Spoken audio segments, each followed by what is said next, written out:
With the new, improved Figma integration, you can easily import your designs from Figma into WeWeb, carrying over the colors, images, and fonts from your designs, allowing for easy one-to-one replication of your designs inside of WeWeb.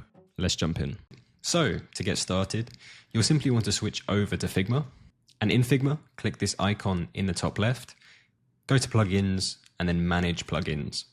And from here, you'll want to search for builder.io, and you want this plugin. Once you have the plugin added to your project, you can simply select the designs in Figma that you want to import, right-click, go to Plugins, and then select the builder.io plugin. And from here, I have two export options, Easy and Precise. And the difference between these two comes down to something called Auto Layout. Now, Auto Layout in Figma is just something you can apply to your frames that controls how the elements inside the frame position themselves relative to one another. So for example here, I have this frame, it has a title, description, and some buttons, and I don't have Auto Layout applied. What this means is that everything has a fixed position, meaning if I wanted to, I could click on this description text and drag this wherever I like inside the frame. It doesn't care about the position of any of the other elements, which is all well and good, but in web development, elements need to position themselves relative to one another, and that's exactly where Auto Layout comes in. So if I was to now select this frame, and on the right-hand side, press this button to turn on Auto Layout, everything in this frame is now positioned relative to one another. And so if I was to now set this to vertical, we can see everything stacks vertically, and I can change some of the settings, like reduce the gap, and give it some padding.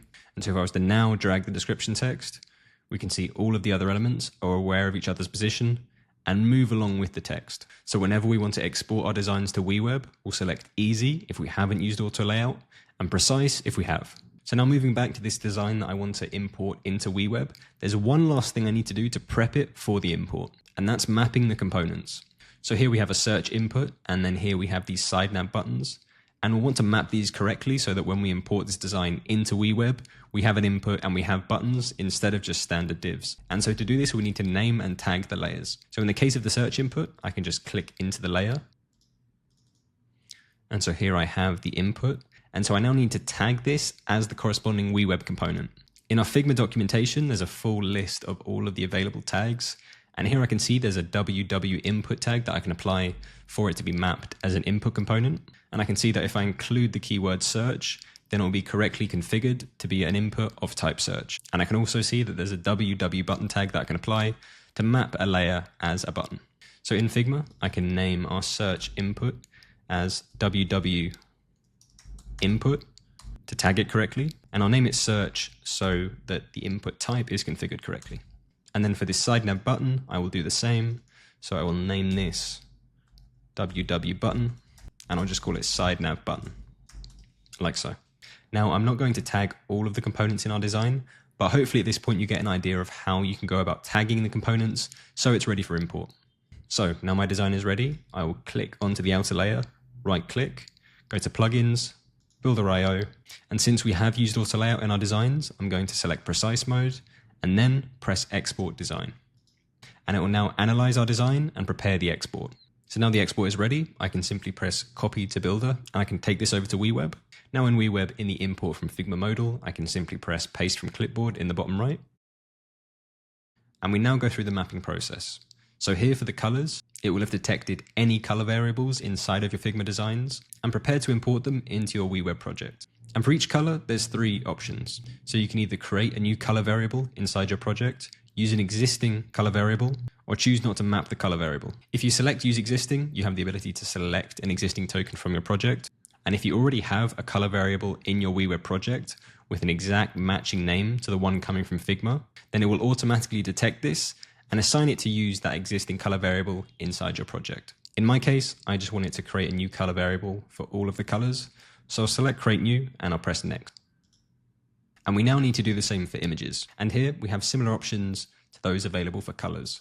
So we can upload a new image to our WeWeb project or use an existing image from our project. And by pressing this, we can select the image that we want to use from our project. And again, much like colors, if you have an image in your project and its name matches exactly that of the one coming from Figma, then it will automatically detect that and select use existing image and assign the image here. Again, in this case, I just want to upload everything. So I'll select upload image and press next. Now at this stage, you can import any Google fonts that were detected in your designs. In my case, I don't have any, but if you do, as I say, you can import them at this stage. Once you're done, you'll be given an import summary, and when you're ready to import your designs, you can simply press finish. And once done, the designs will be pasted onto the page. Now here, the results were pretty spectacular, and the main reason for this is the fact that we used auto layout and thus could use the precise export option. And if I switch back to edit mode and inspect our input and buttons here, we can see we actually have an input component because we correctly mapped it. And for this top button, we can see we have a button because again, we correctly mapped this. One thing to note with this component tagging is that whenever you perform the import, you'll have the component. So here we have a button, and you'll also have this visual div. Basically, all of the components are invisible. So in this case, this button is invisible and this input is invisible. What you actually see are these visual divs. And so if you want to make any styling changes, make sure you edit the visual divs as opposed to the components themselves. But if you want to add workflows to introduce functionality, make sure you add the workflows to the components. So for example here, if I wanted to send the user to a new page when they clicked on this home button, I would add that workflow to the button itself and not the visual div.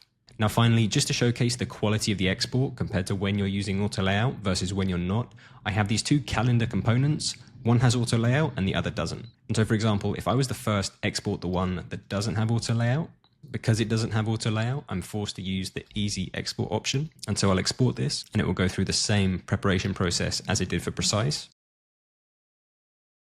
However, the key difference with the easy export is because there's no auto layout, it has to take a best guess as to how the element should be positioned.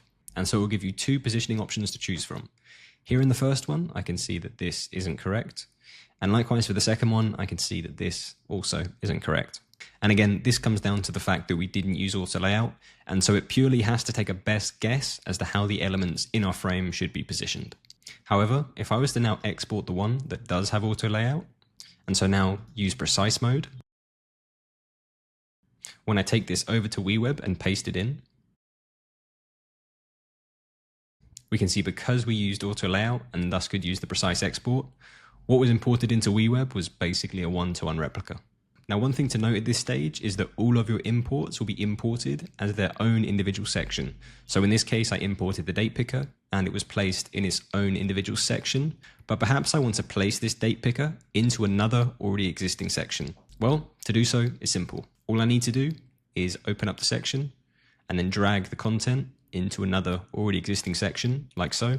I can delete the now empty section that it came in, and like that, in this case, I can use it in my already existing page. So it's that straightforward to get started with the new Figma integration. If you get stuck at all or you have any questions, please don't hesitate to share it on any of our socials or the community forum. And as with everything WeWeb, we can't wait to see what you build with it.